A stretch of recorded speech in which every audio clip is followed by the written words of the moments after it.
Presiden SBY dan Partai Demokrat telah mimpin Indonesia selama 10 tahun, dari tahun 2004 sampai dengan 2014. Di masa beliau,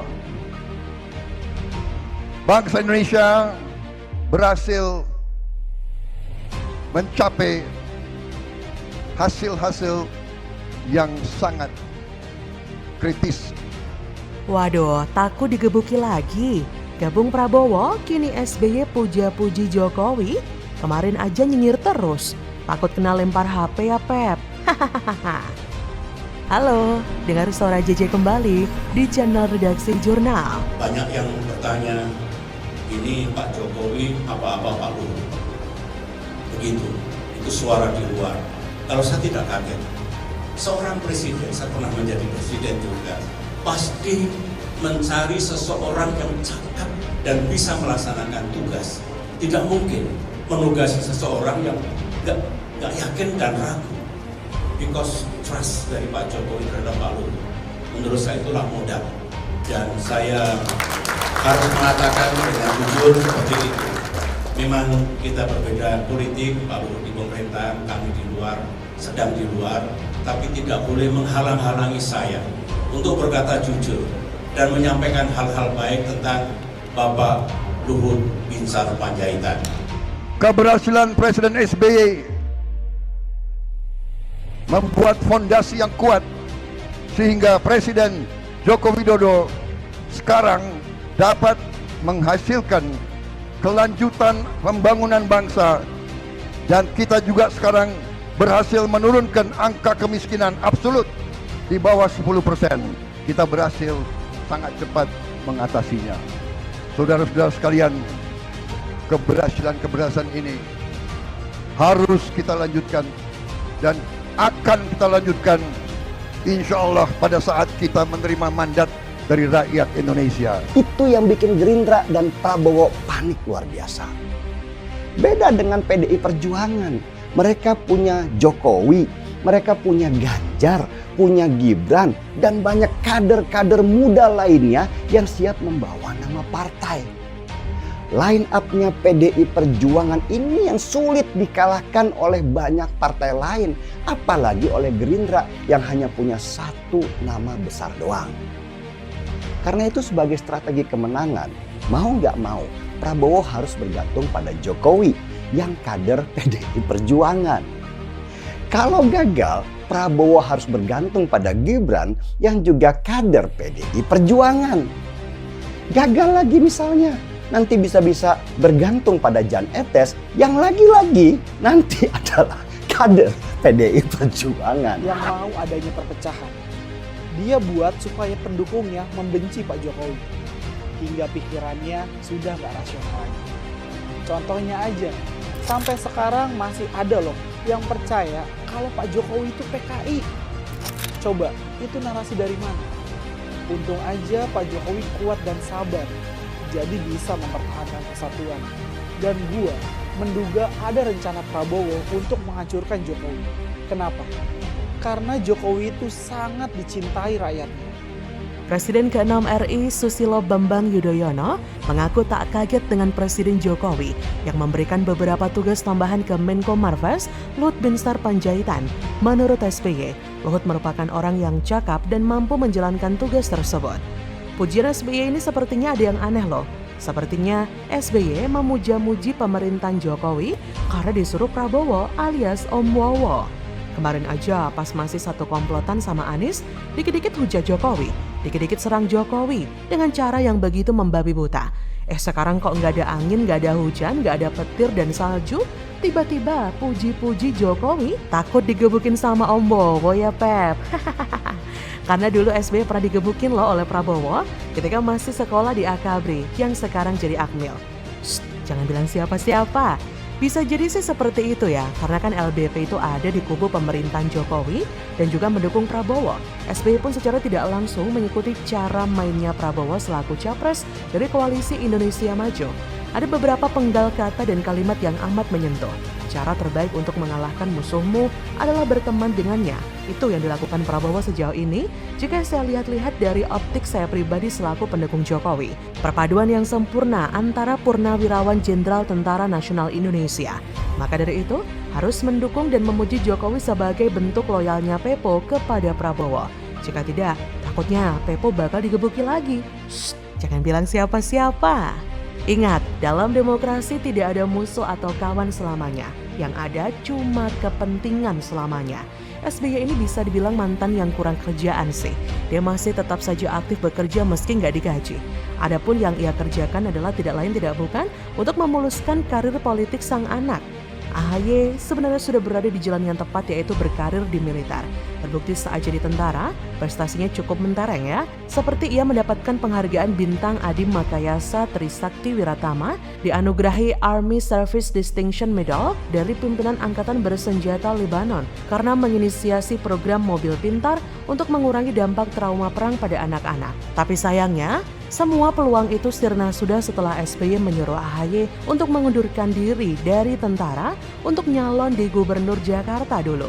Dan kini SBY coba turun gunung lagi guna membantu AHY agar partainya bisa naik tingkat setelah 10 tahun di luar pemerintahan. Maka dari itu, SBY mengusung Prabowo di Pilpres 2024. Maka dari itu, ia mengkampanyekan Prabowo dengan cara menjilat Jokowi dengan puji-pujian palsu. Mengkampanyekan capres yang bukan pilihan itu sebenarnya bukan perkara yang mudah, Ferguson. Apalagi dulu SBY pernah digebuki oleh Prabowo saat keduanya sama-sama menempuh pendidikan di Akmil. Tapi lagi-lagi demi karir politik sang anak, ya mungkin jadi menteri, SBY rela melakukan itu semua. Jadi, bagaimana menurut Anda?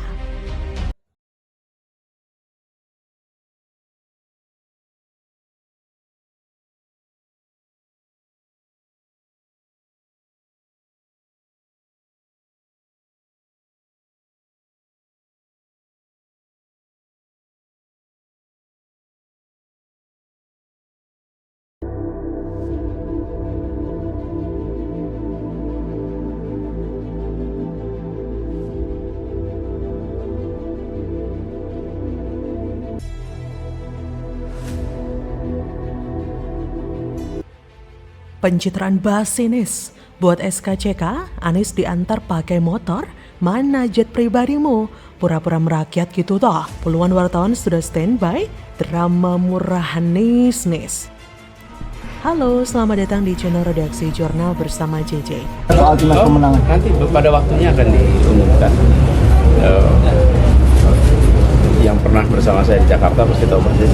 Saya mengerjakan dulu sampai selesai baru diumumkan. Nggak biasa ngumumin di awal. Pak Surya menginfokan katanya Bapak akan didaftarkan pada hari pertama. Berapa kan juga Bapak sudah siap untuk daftar ke apa pembukaan? Iya, kapan aja didaftar, kapan saja dibuka, insya Allah sudah siap. Sudah siap. Makanya waktunya udah. Jadi badan pekerja yang sudah mulai bertugas, mereka sudah menyiapkan itu semua. Jadi administrasinya dan hal substantif itu semua diselesaikan di badan pekerja. Jadi baja itulah yang menyiapkan semuanya. Jadi bandingnya sama video yang pertama waktu Pak Anies naik pesawat pribadi, dia begitu gagah, percaya diri sama kelihatan sudah terbiasa banget. Ya kita semua memang jadi bertanya-tanya, yang mana sebetulnya kepribadian Pak Anies itu? Apa benar Pak Anies ini orangnya merakyat? Apa benar Pak Anies ini akrab sama rakyat kecil? Jawabannya ya jelas ya lur, kita wong cilik gak mungkin ketipu sama akal pencitraan Pak Anies yang merakyat itu. Bener apa ora lur? Ya kalau menurut sedulur gimana lur? Percaya apa ora kalau Pak Anies itu merakyat lur? Nah dari sini saya penasaran ya, ketika Anies Baswedan, menurut saya terlalu lebay banget ya di sini, diciumi seperti itu ya, sangat lebay sekali. Kalau Presiden Joko Widodo dan Ganjar Pranowo kan ya biasa saja lah. Jadi lur harus dipahami kalau 80% rakyat Indonesia itu masih termasuk golongan kelas menengah ke bawah. Ya istilah kita sih, mereka itu kebanyakan adalah wong cilik. Mereka rakyat jelata kayak kita semua lur. Nah kalau di mata rakyat jelata ya jelas ya lur, kalau yang dipentinginnya pemimpin yang memiliki perasaan merakyat. Jadi kita merasa ada ikatan gitu sama pemimpin kita lur. Ya kalau capres-capres yang kaku kalau ketemu rakyat, bisanya sok ngajarin, ya kita kurang merasa suka kan Nur, bener Mbok Nur. Pegiat media sosial Yusuf Muhammad menyentil bakal calon presiden Anies Baswedan. Menurutnya, Anies tengah memainkan drama menjadi baca pres termiskin. Sindiran Yusuf merespon aksi Anies yang dibonceng menggunakan motor ke gedung Baintelkam Polri Cilandak Jaksel, Senin 25 September. Anies datang untuk mengurus SKCK sebagai persiapan pendaftaran Pilpres 2024. Anies tiba sekitar pukul 11.40 WIB diantar dengan sepeda motor. Yusuf Dumdum lewat akun pribadinya juga menyebutkan bahwa apa yang dilakukan Anies sebagai bentuk kacung oligarki. Sebelumnya, Anies pernah disorot karena menggunakan jet pribadi ketika berkunjung ke sejumlah daerah. Ketua DPP Partai Nasdem, Willy Aditya, membela Anies terkait penggunaan jet pribadi itu. Menurutnya, baca pres yang diusung Nasdem itu tidak ingin membebankan fasilitas yang diperuntukkan untuk masyarakat umum. Lagi pula, bagus adanya bila ada seseorang memberikan keluasan rezeki, kemudian memfasilitasi Anies dengan jet pribadi. Akan tetapi, Anies juga mengaku masih mencicil untuk rumah yang ditempatinya. Hal ini disampaikan Anies di hadapan Najwa Shihab saat ada di Universitas Gadjah Mada. Awalnya, Najwa bilang Anies merupakan baca pres termiskin dari dua baca pres lain, Ganjar dan Prabowo. Jumlah kekayaan ketiga baca pres ini dilihat dari LHKPN, Anies dan Ganjar terkendala belum memiliki aset berupa rumah. Tapi meskipun mengaku masih mencicil rumah, yang dilakukan oleh Anies justru berbanding terbalik saat kampanye. Banyak fasilitas mewah yang mengelilingi Anies.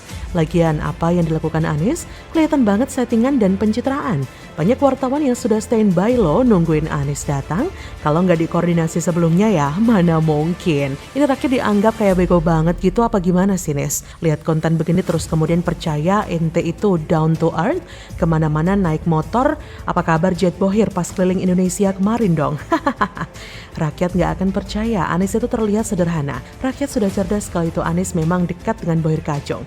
Sebab tanpa adanya Bohir, Anies nggak akan bisa se-famous ini. Kelicikan Anies terus-menerus memang bekerja hampir setiap waktu, siang dan malam dan mungkin juga detik demi detik, Anies terus melakukan upaya strategi pencitraan. Usaha seperti itu tidak masalah ya. Mungkin itu juga salah satu ikhtiar. Namun kalau tidak dibarengi dengan prestasi, bisa jadi semesta tidak merestui dan akhirnya tidak akan menjadi presiden. Mungkin seumur hidupnya Anies akan terus melakukan pencitraan, tetapi pada akhirnya terbentur juga. Jangan-jangan nanti Anies bisa hilang kewarasannya kalau mabuk pencitraan kan? Jadi bagaimanapun Anies berusaha mencitrakan dirinya tetap saja akan keok. Karena ada kesalahan yang sangat fatal dan besar sekali, yaitu Pilkada 2017 yang menggunakan politik sara dan politik ayat mayat yang sangat brutal itu. Ini mungkin semacam kutukan yang sulit dihilangkan. Lama-kelamaan soal pencitraan ini akan basi dan rakyat tidak lagi respect dengan segala macam usaha pencitraan. Rakyat malah ingin terjadinya sosialisasi pejabat dengan cara-cara yang alami, seperti misal kumpul bareng, makan bareng, atau dengan berbagai kegiatan yang berinteraksi langsung dengan rakyat. Jangan tiba-tiba keruk-kerugot pakai tangan ya. Selama ini Anies pencitraannya bisa dibilang monolog, artinya asik sendiri dengan tim kameranya.